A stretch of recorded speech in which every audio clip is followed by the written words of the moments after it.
नमस्कार लाडक्या बहिणींनो, एक खूप महत्त्वाचा अपडेट घेऊन आलेलो आहे. माझी लाडकी बहीण योजना जी आहे, मुख्यमंत्री माझी लाडकी बहीण योजना, या अंतर्गत सर्वांना ई-के-वाय-सी करायचं आहे. तर सर्वांना ई-के-वाय-सी करायचं, तर याचा अवधी जो आहे, याचा टायमिंग जो आहे ई-के-वाय-सी करायचा जवळपास 2 महिने दिलेला आहे शासनाने. तर पहा 2 महिन्याच्या आत तुम्हाला ई-के-वाय-सी करून घ्यायचे. तर पहा यांनी सांगितलेलं पण आहे शासनाने, की दरवर्षी तुम्हाला जूनपासून 2 महिन्याच्या आत ई-के-वाय-सी करावी लागेल. पहा ई-के-वाय-सी करायचा आणखीन एक फायदा जो आहे, ज्यामध्ये तुमचं पूर्ण आधार कार्ड जो आहे तो पूर्ण अपडेट असेल, तुमचं सर्व गोष्टी त्यामध्ये अपडेट असतील. पण तुम्हाला एक काम करावं लागेल, शासनाने ही एक चालू केलेली आहे. दरवर्षी तुम्हाला जेव्हा जून महिना येईल तेव्हापासून 2 महिन्यापर्यंत तुम्हाला ही ई-के-वाय-सी करायची आहे. तर ई-के-वाय-सी करायची कशी वगैरे हे पूर्ण प्रोसेस या व्हिडिओमध्ये असणार आहे.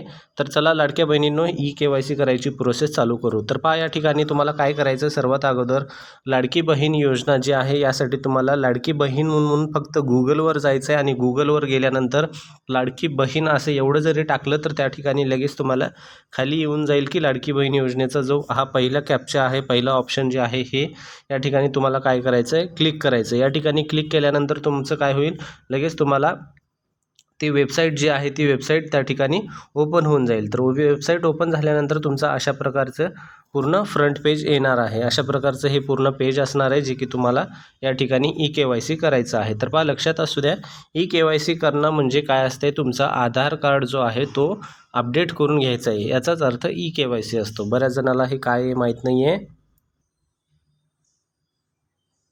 त्यानंतर हे जे ऑप्शन आलेलं आहे फ्रंट पेज जे अशा प्रकारचं आहे, ई-के-वाय-सी मुख्यमंत्री माझी लाडकी बहीण योजना जे असं ऑप्शन आहे, यामध्ये तुम्हाला काय करायचं, लाभार्थीचा आधार कार्ड जो आहे या ठिकाणी तुमचा आधार कार्ड टाकायचं आहे. हा आधार कार्ड टाकल्यानंतर तुम्हाला आधार कार्ड जो आहे हा कॅप्चा जो आहे, हा कॅप्चा हा म्हणजे नंबर हा जो असतो, हा नंबर तुम्हाला या ठिकाणी टाकायचा आहे. जर हा नंबर तुम्हाला दिसत नसेल तर या ठिकाणी रिफ्रेश केल्यानंतर परत तुम्हाला नंबर टाकण्याचा चेंज होईल, नंबर येईल आणि तो दुसरा नंबर तुम्ही टाकू शकता. आता या ठिकाणी आपण XYZ आधार कार्ड टाकलं, जो कोणता तुमचा नंबर आहे, त्यानंतर मग नंबर टाकल्यानंतर खाली जो हा नंबर आहे हा खालचा नंबर टाकायचा. या ठिकाणी हा नंबर टाकल्यानंतर खाली काय ऑप्शन दिलेले पाहून घ्या. यामध्ये मी वरील प्रमाणे घोषित सत्यापित करते की मुख्यमंत्री माझी लाडकी बहीण योजना संबंधित पोर्टलवर आधार क्रमांक आधारित प्रमाणीकरण प्रणालीसोबत स्वतःला प्रमाणित करण्यास व आधार आधारित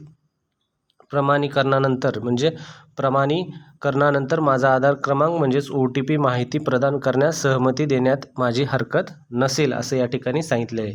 मी हे देखील सहमत करते की मुख्यमंत्री माझी लाडकी बहीण योजना माझी ओळख पटवण्यासाठी व प्रमाणित करण्यासाठी माझ्या आधार क्रमांकाचा वापर करू शकतात. म्हणजे तुमचा आधार नंबर मुख्यमंत्री माझी लाडकी बहीण योजनेसाठी हे लागणार आहे, ते यूज करू शकतात असं या ठिकाणी सांगितलेलं आहे. त्यानंतर तुम्हाला काय करायचं आहे, मी सहमत आहे म्हणून या ठिकाणी क्लिक करायचं आहे. काय करायचं आहे, मी सहमत आहे म्हणून या ठिकाणी क्लिक केल्यानंतर या ठिकाणी OTP पाठवायचं आहे. OTP तुमच्या जो टेक्स्ट मेसेज आहे त्या ठिकाणी तुमचा आधार कार्ड ज्या मोबाईल नंबरला लिंक आहे त्या मोबाईल नंबरला तुमचा आधार कार्डला OTP जातो. ठीक आहे. OTP आल्यानंतर तुमचा हा जो OTP आहे तो त्या ठिकाणी OTP टाकायचा. यानंतर ते पेज येईल OTPचं. OTP टाकल्यानंतर तुम्हाला काय करायचं आहे, जो कोणता OTP तुम्हाला आलेला आहे टाकल्यानंतर त्या ठिकाणी तुम्हाला काय करायचं आहे, पहिला OTP झाला, नंतर परत आणखीन एक दुसरा ऑप्शन येईल.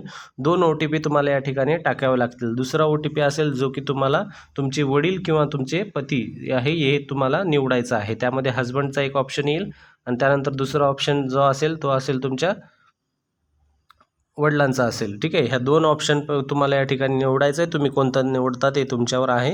त्यानंतर तुम्ही ते निवडल्यानंतर त्या ठिकाणी तुमच्या वडील निवडला असेल तर वडिलाचं त्या ठिकाणी पूर्ण नाव त्या ठिकाणी येईल. ठीक आहे.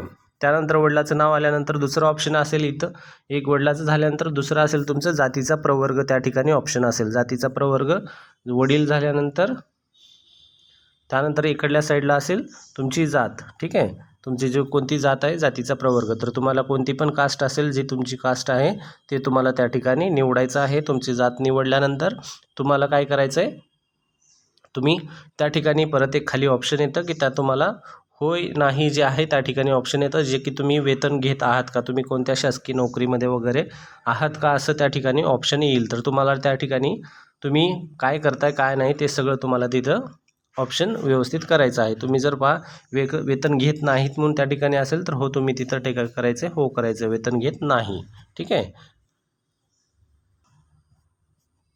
तर पहा, शासनाच्या जर तुम्ही कोणत्या नोकरीमध्ये वगैरे जर असाल आणि त्या ठिकाणी तुम्ही जर हे लाडकी बहीण योजनेमध्ये जर असाल तर तुमचं त्या ठिकाणी हे जे आहे लाडकी बहीण योजना बंद होऊ शकते. त्यासाठीच तो ऑप्शन दिलेला आहे. तुम्ही कोणत्या शासनाचे वेतन म्हणा किंवा कोणत्या नोकरीमध्ये आहात का, तर तिथं वेतन घेत आहात नाही, जे काय आहे ते पाहून तुम्हाला व्यवस्थित भरायचं आहे. त्यामध्ये चूक नका करू. त्या ठिकाणी जर चूक झाली तर नक्कीच तुमचं बंद होण्याचे चान्सेस आहेत. ठीक आहे.